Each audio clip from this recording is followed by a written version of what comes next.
나는 잘 되는 사람입니다. 앞으로 더 잘 될 것입니다.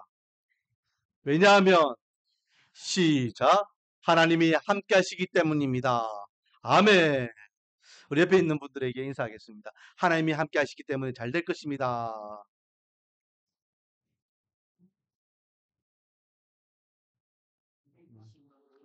할렐루야. 자, 하나님께서 함께 하시기 때문에 잘 된다는 것이 그냥 입으로만 이야기하는 이야기가 아니라 진짜 오늘 본문을 통해서 우리가 경험해 보기를 원합니다. 자, 우리는 지금 다니엘서를 보고 있죠. 다니엘서를 통해서 우리에게 주시는 교훈의 말씀들이 많이 있었습니다. 오늘은요, 정말로 하나님의 백성들이 하나님 앞에 믿음과 신앙을 잘 지킬 때에 어떤 은혜의 복을 받는지 한번 말씀을 통하여 나눠보기를 원합니다. 자, 다니엘은요, 한마디로 이야기하면 성공한 정치인입니다. 그는 정치인이었죠. 국무총리였기 때문에. 그런데 어떤 정치인? 성공한 정치인이었다. 왜 그렇게 자평하느냐?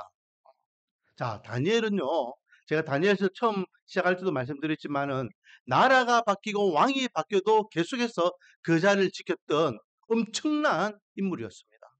우리가 함부로 이야기할 수 있는 인물이 아니에요. 한번 생각해 보겠습니다.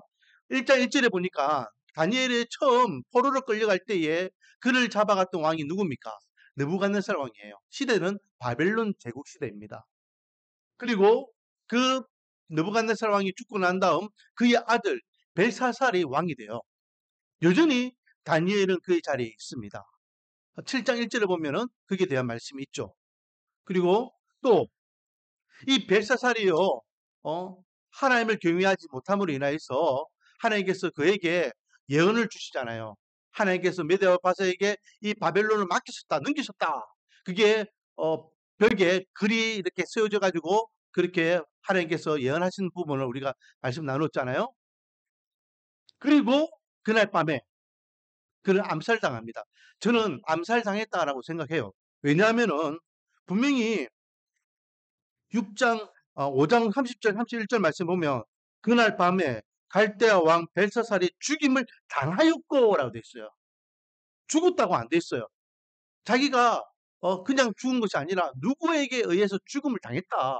그리고 바로 31절에 보면 메대 사람 다리오가 나라를 얻은대요.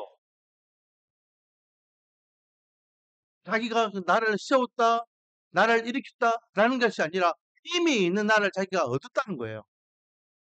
이 두 대목을 봐서 다리오가 그동안은 이제 메데라는 어떤 부족장 정도 됩니다. 부족장이 이렇게 바벨론의 속국으로서 그렇게 어, 느부갓네살 왕을 섬겼고 벨사살을 섬겼는데에 이제 보니까 자기 마음에 안 들거든요.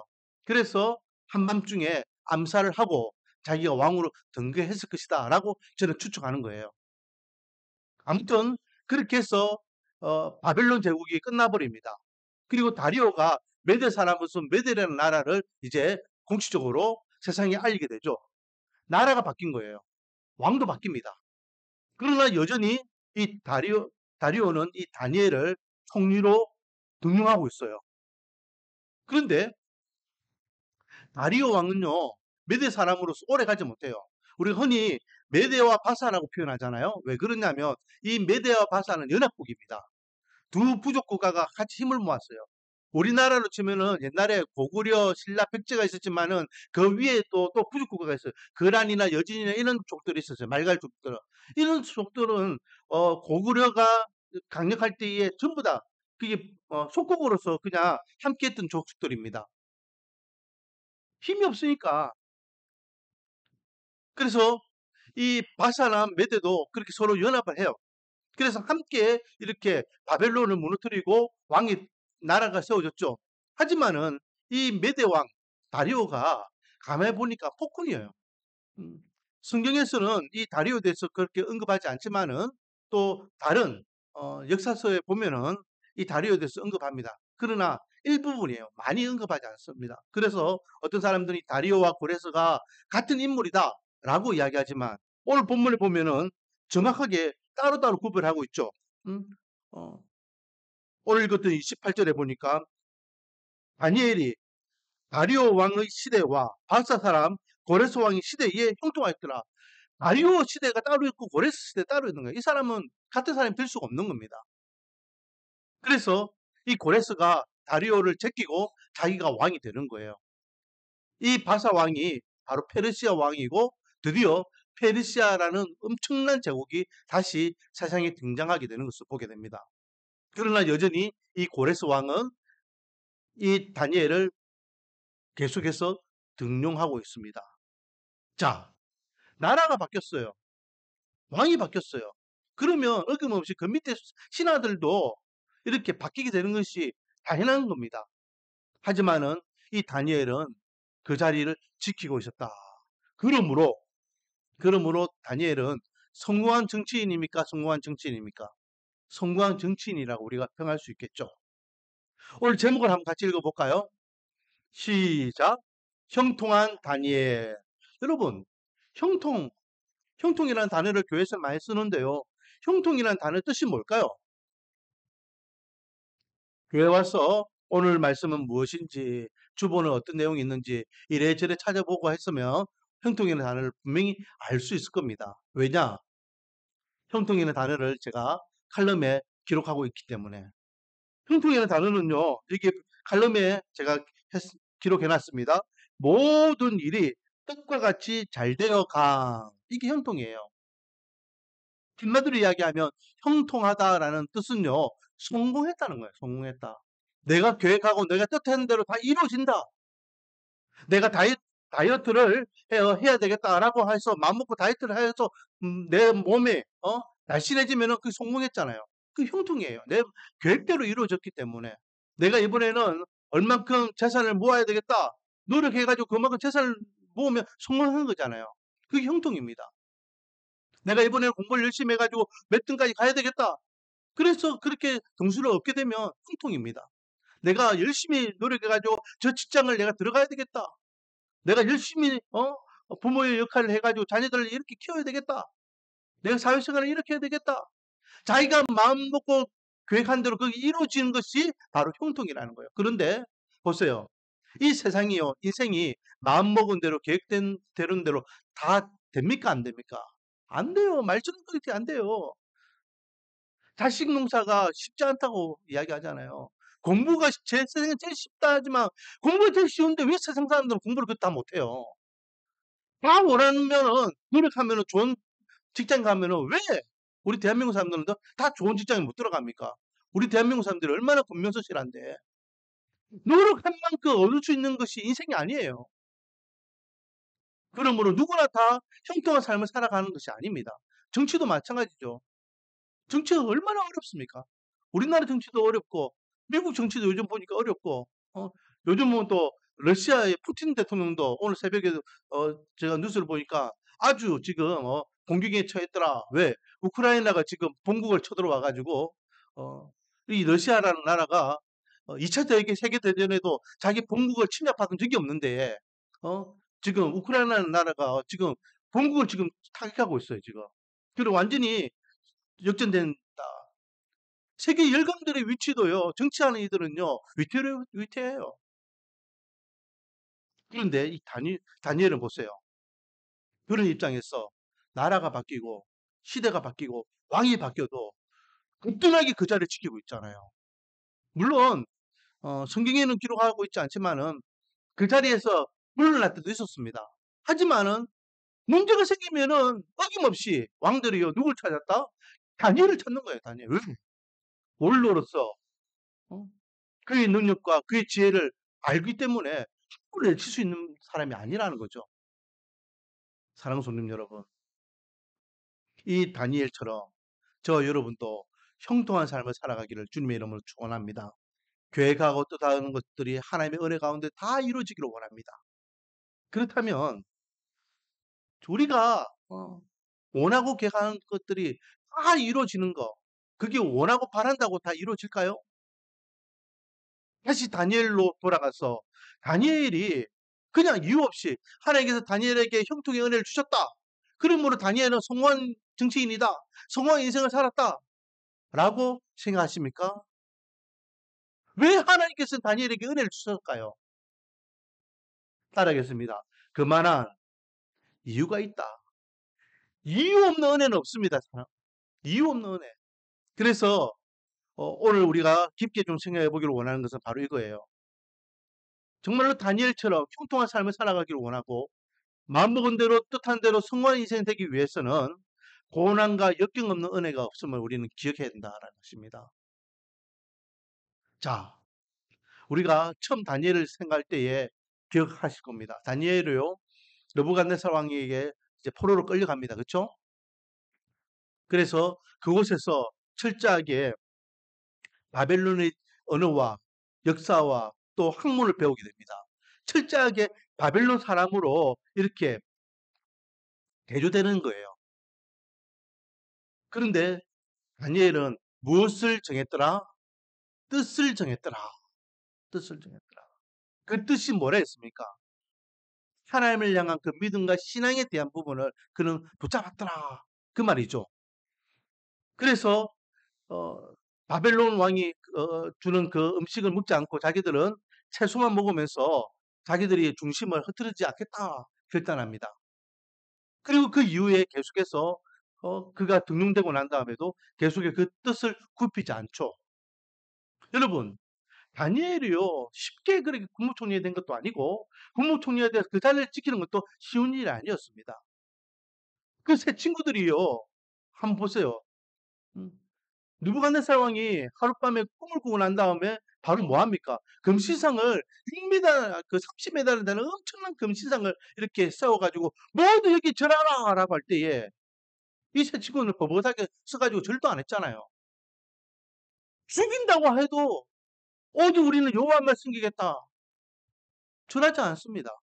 그래서 풀무불에도 던지시게 되잖아요. 다니엘도 마찬가지입니다. 오늘 본문에 6장 28절이 되는 배경이 뭡니까? 6장 전체 내용이 뭡니까?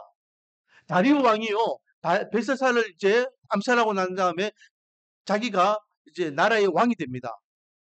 얼마나 기분 좋았겠습니까? 내가 이 제국의 왕이구나. 그리고 함께 수고했던 모든 신하들이 왕을 추대합니다. 세웁니다. 왕이요. 왕이 함께 하니까 우리도 기쁩니다. 하면서 으쌰으쌰 하는데 불만과 평의의 요소가 하나 발생하게 되죠. 그게 뭡니까? 포로로 끌려온 저 바벨론 소속이었던 다니엘을 이 다리오 왕이 계속해서 총리로 등극시키는 거예요. 자, 6장 한번 보겠습니다. 2절 말씀. 또 그들 위에 총리 셋을 두었으니 다니엘이 그 중에 하나이라. 이는 고관들로 총리에게 자기 직무를 보고하게 하여 왕에게 손해가 없게 하려 함이더라. 국무총리가 3명인데 그 3명 중에 한 자리가 다니엘이에요. 그래서 신하들이 누구에게 보고하더라? 다니엘에게 보고하게 만든 거예요. 아니, 우리 메대 사람이 왕과 함께 그렇게 열심히 목숨을 다하여 그렇게 함께 했는데, 우리가 왜 다니엘을 섬겨야 되지? 왕은 왜 다니엘을 끝까지 총리로 두지? 저 사람은 유대인이고 저 사람은 바벨론 사람 아니야. 그런 불평과 불만이 있는 거예요. 그러니 이 사람들이 다니엘을 그 자리에서 끌어내려고 수단 방법을 가리지 않습니다. 하지만은 다니엘은 가장 완벽한 사람이었어요. 신앙적으로도 완벽한 사람이었지만은 정치적으로도 완벽하고 인간적으로도 깨끗한 사람이었습니다. 그래서 아무리 다니엘의 약점을 찾아도 찾지 못하는 거예요. 자, 계속해서 보겠습니다. 4절 말씀. 이에 총리들과 고관들이, 그러니까 이제 2명의 총리들은 이제 메대 사람들이 되겠죠. 그리고 그 밑에 신하들이 한 마음으로 다니엘을 끌어내기 위해서 약점을 찾아내는 겁니다. 국사에 대하여 다니엘을 고발할 근거를 찾고자 하였으나 아무 근거, 아무 허물도 찾지 못하였으니 이는 그가 충성되어 아무 그릇됨도 없고 아무 허물도 없음이었더라. 찾을 수 없는 거예요. 역사에 관계되는 한. 나라 일을 하는 데 있어서는 그가 조금도 흠도 없는 그런 완벽한 사람이었더라. 결국 한 가지를 찾아냅니다. 그게 뭘까요? 바로 신앙심이었어요. 신앙심. 자, 5절 말씀. 그들이 이르되, 그들은 이제 고발하는 자들이 이르는 겁니다. 이 다니엘은 그 하나님의 율법에서 근거를 찾지 못하면 그를 고발할 수 없으리라.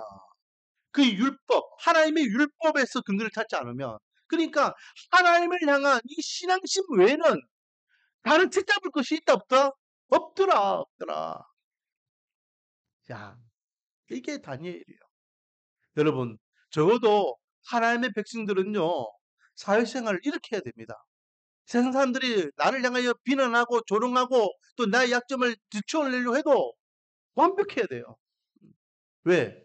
우리가 잘못하면 누가 욕먹기 때문에? 하나님께서 욕먹기 때문에. 우리가 잘못해서 우리가 욕먹는 건 괜찮다니까요? 근데 왜 우리가 잘못해서 왜 하나님이 욕을 먹어야 됩니까? 사회생활을 똑바로 하지 못해가지고, 인간관계가 똑바로 되지 못해서, 직장생활을 똑바로 하지 못해가지고, 왜 하나님이 욕을 먹어야 되냐? 예, 예수 믿는 사람 다 저래. 예수 믿는 사람들은 다 이기적이야. 자기들밖에 몰라. 다니엘의 이 모습이 우리에겐 도전이 되기를 원합니다. 그래서 믿는 사람 달러, 교회 다니는 사람 달러, 말씀과 은혜 교회 사람들은 달러 라는 칭함을 받기를 소망합니다. 그래서 이제 작전을 따요. 다리오 왕이 이제 왕이 되었잖아요. 그러니까 그것을 이제 부추겨 세웁니다. 왕이요! 왕이 이제 열국의 황제입니다. 그러니 다른 것도 말고 30일 동안만 왕이 된 것을 모든 민족과 나라의 백성들이 다 칭송하기를 원합니다. 그래서 기간을 딱 정해요. 30일 동안만 어느 신이나 어느 사람 앞에 절하지 않고 오직 왕에게만 경배하게 하소서 라고 왕 앞에 이렇게 건의를 합니다. 다리오 왕이 듣기 좋잖아요. 야, 30일만이라도 모든 민족과 나라가 나만을 경배하게 하는 거 좋아. 내가 열국의 황제니까 그 정도는 해야지. 그래서 오케이 하고 법령으로 이제 칙령을 내리게 돼요. 그러나 다니엘은요 이미 알고 있죠. 야, 이게 나를 옥잡으려고 하는 함정이구나. 그럼에도 불구하고 그는 그의 뜻을 굽혔다 안 굽혔다? 안 굽혔다. 자, 10절입니다. 6장 10절. 같이 한번 읽어보겠습니다. 시작.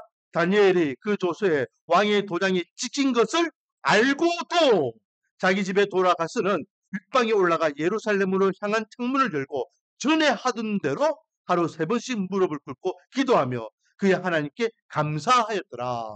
아멘. 만약에 내가 이것이 책 잡히게 되면 내 이 정치 생명 끝난다. 내가 이것을 책 잡히게 되면 나는 사자굴에 들어가서 죽는 목숨이다. 팔았다라는 거예요. 망하는 한이 있어도 하나님이 원하시고 하나님이 기뻐하시는 일이라면 그것을 우리는 끝까지 붙잡아야 될 줄 믿습니다. 알면서도 예전에 하던 대로 하나님 앞에 나와 기도하며 하나님 앞에 감사드렸더라. 그러니까 이 사람들이 막 지켜보고 있었겠죠. 다니엘이 지키나 안 지키나, 이 법령을 어기느냐 안 어기느냐. 아니나 다를까 아침 딱 자기가 하던 대로 하루에 3번씩 아침, 점심, 저녁에 창문을 열고 예루살렘을 향하여 기도하니까 창문을 열으니까 이제 표가 나가있죠. 야, 다니엘 저거 봐라. 저 민족 신에게요. 저 봐라. 기도하는 거 봐라. 법을 어겼다. 그래서 바로 고발해가지고 잡아가지고 왕 앞에 앉혀버립니다. 왕이요. 이 다니엘이 왕의 칙령을 어겼습니다. 이 대역죄인을 지금 당장 사자굴에 넣어서 죽여야 됩니다. 다니엘아, 네가 정말 그랬니? 예, 저는 하나님을 찬양하는 걸 멈출 수 없습니다. 그러면서 이 왕이 너무나 안타까워하는 마음으로 이렇게 이야기하죠. 16절. 이에 왕이 명령하며 다니엘을 끌어다가 사자굴에 던져 넣는지라 왕이 다니엘에게 이르되 뭐라고 합니까? 너가 항상 섬기는 너희 하나님이 너를 구원하시리라. 네가 진짜 죽을 만큼 의지하고 섬기는 그 하나님이 너를 구원해 주기를 원한다. 그리고 사자굴에 집어넣어요. 우리가 잘 알고 있는 대로 사자굴에 들어간 다니엘이 죽었습니까? 안 죽었습니까? 안 죽었죠. 그 다음날 아침 일찍 이 왕이요 하게 그 사자굴을 찾아갑니다. 그리고 외치며 다니엘아 다니엘아 살아있느냐 죽었느냐. 아니요 우리 살아있습니다. 걱정하지 마세요. 그리고 야 빨리 끌어올려 끌어올려 그래가지고 급하게 다니엘을 끌어올리는데 뭐라고 이 왕이 다니엘이 살아있는 모습을 보고 고백하느냐. 23절 왕이 심히 기뻐서 명령하여 다니엘을 굴에서 끌어올리라 하매 그들이 다니엘을 굴에서 끌어올린 즉 그의 몸이 조금도 상하지 아니하였으니 이는 그가 자기의 하나님을 믿음이었더라. 아멘. 몸이요 조금도 상하지 않았다는 거예요. 조금. 왜? 하나님을 믿는 그 믿음에 하나님께서 다니엘을 지켜주셨기 때문에. 자 그럼 여기에서 의문. 사자가 배가 불렀구나. 배가 불러가지고 밤새도록 다니엘이 바로 옆에 있는데도 이렇게 손도 안 댔구나. 그렇게 생각할 수 있잖아요. 자 24절 보세요. 왕이 말하여 다니엘을 참수한 사람들을 그러니까 다니엘을 고발한 사람들 있죠. 그들을 끌어오게 하고 그들을 그들의 처자들과 함께 사자굴에 던져넣게 하였더니 그들이 굴 바닥에 닿기도 전에 그러니까 집어 던졌어요. 이 집어 던지는 데에 이게 무고죄예요. 무고죄. 너희들이 감히 우리 다니엘을 너희들이 고발을 해 이놈들에게 하면서 집어 던지는데 이 집어 던진 이 사람들이 바닥에 닿기도 전에 사자들이 그 해가지고 날라서 잡아먹었다는 그만큼 이 사자들은 배가 고팠다는 거예요. 그렇게 배고픈 사자들이 밤새도록 다니엘과 함께 있을 때에는 다니엘을 손도 하나 까딱하지 않았더라. 누굴 보살피기 때문에? 하나님이 보살피기 때문에. 그래서 그렇게 고백하잖아요. 이는 그가 자기 하나님을 믿음이다 하고 왕이 인정해 주는 겁니다. 네가 살아있는 것은 네가 하나님을 진짜 믿는 믿음 때문에 하나님이 널 보여주신 거야. 할렐루야. 자 여러분 이 형통이라는 단어는요 우리가 잘 알고 있는 한 인물이 또 있습니다. 바로 요셉이죠. 요셉은요 형통한 사람이었습니다. 항상 창세기를 보면요 요셉을 향하여 형통하였더라 형통하였더라 형통하였더라 라고 말씀하고 있습니다. 그런데요 요셉은요 형통한 삶을 산 적이 없어요. 한번 생각해 보세요. 어릴 적부터 그는요 형들을 향하여 시기 질투의 대상이었습니다. 결국은 형들이 그를 얼마나 시기 질투했는지 그가 형들에 의해서 인신매매 당하잖아요. 형들이 그걸 팔아버려요. 아니 그전에는 뭐 하려고 했는데 죽이려고 해요. 그래서 구덩이에 집어넣어서 그렇게 죽이려고 하잖아요. 그러다가 미디안 상인을 발견하고 미디안 상인을 팔아버립니다. 그리고 그가 끌려간 곳이 어디입니까? 애굽이잖아요. 애굽에서 이제는 더 이상 자유인이 아니라 평생 짐승처럼 살아야 되는 노예 신분으로 그는 살게 됩니다. 그리고 그렇게 살면서도 성실하게 열심히 하니까 보디발에게 인정받아가지고 그 집의 전체를 관리 감독하는 집사가 되는 거예요. 하지만은 또 그 한 사람이 이 젊고 이쁜 요셉을 가만두지 않잖아요. 그래서 유혹합니다. 그래서 유혹을 이겨내지 뿌리치고 늘 그 유혹에 넘어가지 않으니까 나중에는 함정을 파죠. 그래서 이제 어떤 그런 누명까지 씌웁니까? 인강미수범, 주인, 이 요셉이 나를 급탈하려고 하다가 내가 소리를 지르니까 급하게 옷도 이렇게 뿌리치고 그냥 도망갔습니다. 강간미수범. 그 바로 감옥에 가잖아요. 형한테 죽음을 당할 뻔하고 노예로 팔려가고 또 감옥에 처하고 이 모든 상을 볼 때 성경에서는요 뭐라 이야기합니까? 형통하였더라. 형통하였더라. 형통하였더라. 자기의 생각과 뜻과는 완전 반대되는 상에 처하지만은 그 안 좋은 상으로 떨어지지만은 그래서 성경에서는요 그런 요셉을 향하여 형통하였더라. 형통하였더라. 형통하다는 뜻이 뭐라고 했습니까? 성공하였더라. 내가 원하고 계획하는 뜻대로 되었더라. 아니 반대의 삶을 살아가고 있는데도 성경에서는 그 요셉을 그렇게 평하더라는 거죠. 이유가 뭘까요? 한 가지입니다. 형들로부터 시기 질투를 당해도 하나님을 향한 중심이 흔들렸다 안 흔들렸더라? 안 흔들렸더라. 노예로 팔려갈 때도 하나님을 향한 마음이 흔들렸더라 안 흔들렸더라? 안 흔들렸더라. 강간 미수범으로 감옥에 들어가서 언제 죽을지 모르는 그런 인생이 되어도 하나님을 향한 믿음이 흔들렸다 안 흔들렸다? 안 흔들렸더라.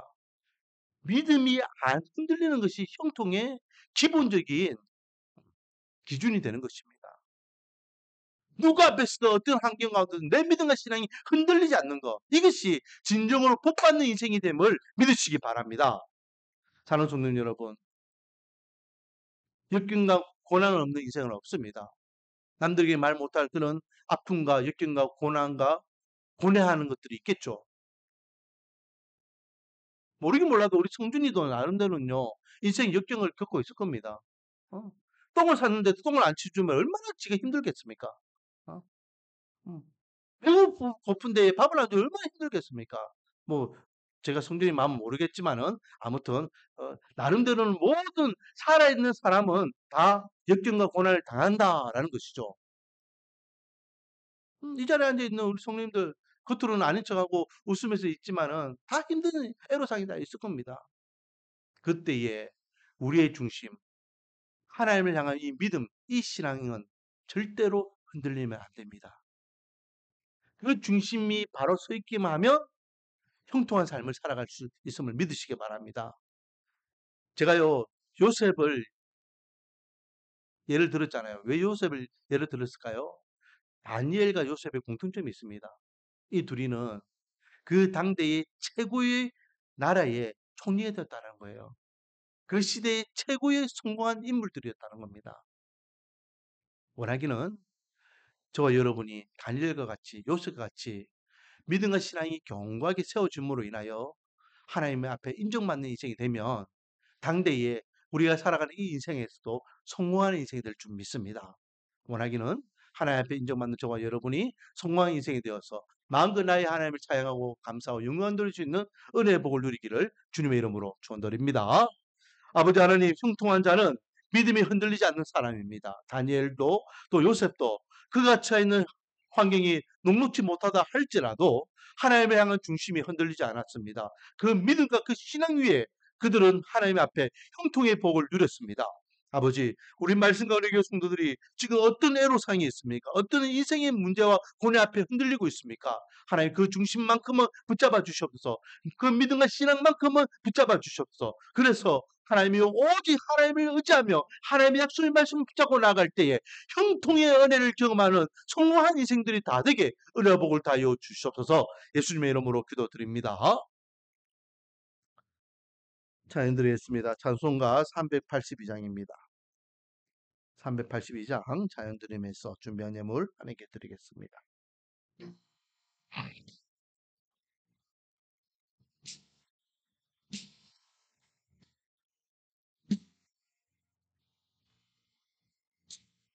높은 심폭적 바라라 주 너를 지키리